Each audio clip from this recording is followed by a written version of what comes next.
네, 이슈 키워드 시작하겠습니다. 오늘 소식은 뭔가요? 예, 오늘 네 가지 소식 준비되어 있는데요. 첫 번째 키워드부터 보시죠.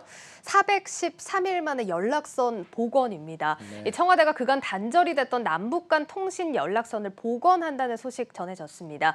박수현 청와대 국민소통수석은 긴급 브리핑에서 이 남북 양 정상이 4월부터 여러 차례 친서를 교환하면서 관계 회복 문제로 소통을 했고 이 과정에서 우선적으로 단절됐던 통신 연락선을 복원하기로 합의했다. 이렇게 말을 했습니다. 네, 앞서 대북전단 살포 논란 때문에 연락선이 끊겼었죠. 예. 1년 1개월 만에 복원인데 박수현 수석의 말을 빌어보면 이번 연락선 복원은 관계 회복 논의의 시작을 알리는 신호로 보입니다. 예, 맞습니다. 이 남북 정상이 상호 신뢰를 회복하고 관계를 다시 진전시켜 나가자는 데 대해서 뜻을 같이 했다. 박 수석이 이렇게 전했습니다. 네, 그렇다면 주식시장은 또 이 남북 경협주들이 들썩였겠군요. 맞습니다. 이게 10시경에 전해진 소식인데요. 이 이후에 아난티와 일신석재, 또 인디에프, 신원, 또 한창 같은 종목들이 급등하는 모습을 나타냈습니다. 아난티 같은 경우는 금강산 관광단지에 리조트를 건설했었고요. 일신석재는 통일교가 최대 주주라는 점이 부각이 됐습니다. 또 인디에프와 신원은 개성공단에 입주했던 업체라는 점이, 한창은 동북아권을 연결하는 평화크루즈 페리 사업과 관련해서 주목을 받았습니다. 네,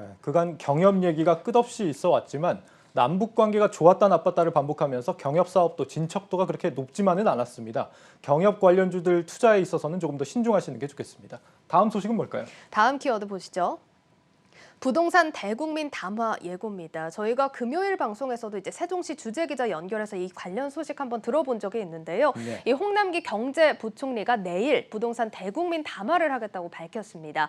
최근 좀처럼 집값이 잡히지 않고 있는 상황에서도 이 홍 부총리는 부동산 시장이 조정을 받을 수 있다 이렇게 경고를 해왔죠. 이번에는 어떤 언급을 할지 또 관심이 많이 쏠리고 있습니다. 네, 사실 새로운 정책을 발표하는 것도 아니고 담화를 통해서 어떤 대단한 시장 변화를 이끌어낼 수 있을지 좀 애매하긴 한데 내일 담화 일정 어떻게 됩니까? 예, 일단 부동산 관계부처 수장들이 합동으로 브리핑을 하게 될 전망입니다. 내일 오전 정부 서울청사에서 노형욱 국토부 장관, 또 은성수 금융위원장, 김창룡 경찰청장 순으로 부처별 부동산 정책을 설명한다고 합니다. 네, 누가 나오는지 들어보니까 어떤 내용을 언급할지 살짝 감이 오긴 합니다. 예. 은성수 위원장은 부동산 대출 같은 금융시장 얘기를 할 것 같고 특히 눈에 띄는 게 이 경찰청장이 설명을 한다는 건데 아마 부동산 시장 교란 행위에 대해서 얘기를 하지 않을까 싶어요. 그렇습니다. 앞서 이제 정부는 부동산 실거래 허위 신고로 집값을 끌어올린 혐의로 12건을 적발했다 이렇게 밝혔는데 이런 부분에 대한 언급 그리고 또 최근 논란을 키우고 있는 임대차 3법에 대한 해명이 나올 것이라는 관측입니다. 네, 홍 부총리와 노 장관이 부동산이 고점이라고 조정을 경고했지만 투자자들은 별로 믿지 않는 분위기인지 집값은 여전히 상승세입니다.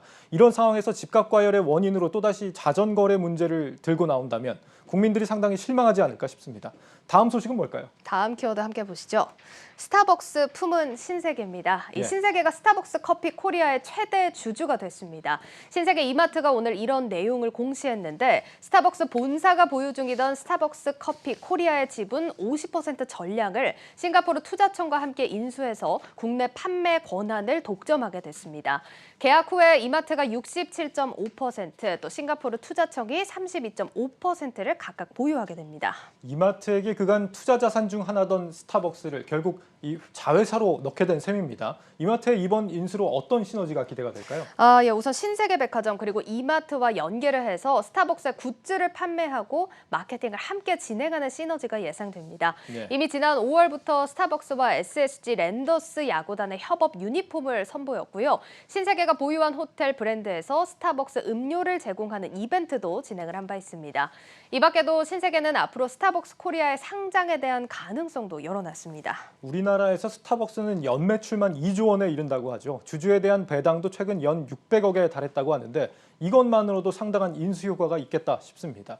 이와 함께 신세계는 요즘 이베이 코리아의 야구단에 그야말로 M&A 돌풍을 일으키고 있는데 앞으로 그 효과가 어떻게 나타날지 주목됩니다. 마지막 키워드 볼까요? 예, 마지막 키워드입니다. 혼자는 힘들어입니다. 이제 내일부터 3기 신도시 사전 청약이 본격적으로 시작이 됩니다. 특히 젊은 세대에게 내 집 마련의 기회가 열린다고 정부가 홍보를 하고 있는데 하지만 정작 1인 가구들은 대부분 청약의 기회조차 갖지 못할 것으로 보입니다. 우선 1인 가구는 특별 공급에 지원할 수 없습니다. 이번 청약에서 85%가 보시다시피 생애 최초나 다자녀 또 신혼부부 같은 특별 공급입니다. 생애 최초는 무주택 다주택자가 생애 처음 집을 구할 때 지원할 수 있는 건 아니었나요? 이것도 1인 가구는 할 수 없나 보네요. 예, 그렇습니다. 생애 최초는 반드시 부부나 또 부양 가족이 있어야 가능합니다. 신혼부부 특별 공급과 다른 점은 반드시 신혼이 아니라도 된다는 점이겠죠. 네, 청약에서 특별 공급이 대부분인데 1인 가구가 지원할 수 있는 전형은 없다는 거고 나머지 15% 일반 공급은 어떻습니까? 일단 일반 공급은 청약 점수가 안 돼서 지금 어려운 상황입니다. 네. 85제곱미터 이하 평형은 100% 가점제로 운영이 되고 있죠. 청약 점수가 높은 분들만 승산이 있으니까 결국에 부양가족이 없는 1인 가구가 노려볼 수 있는 건 85제곱 초과 대형 평형뿐입니다. 문제는 이번 1차 사전 청약에는 85제곱미터가 넘는 평형은 나오지 않는다는 거고요. 한마디로 1인 가구가 청약을 지원할 수 있는 길은 완전히 막혔다라는 얘기네요. 예. 그런데 이렇게 1인 가구가 소외감을 느낄 만한 일이 이번에 또 있지 않았습니까? 재난지원금 지급과 관련해서 논란이 나오고 있죠. 예, 그렇습니다. 이 재난지원금이 소득 하위 80%에게 지급이 되죠. 여기서 정부가 1인과 맞벌이 가구 특례로 혜택을 늘려서 88%까지 대상이 확대될 거라는 분석이 있습니다. 하지만 이렇게 대상 범위를 늘려도 3040 세대 1인 가구 대부분이 혜택에서 소외될 거라는 예상이 나옵니다.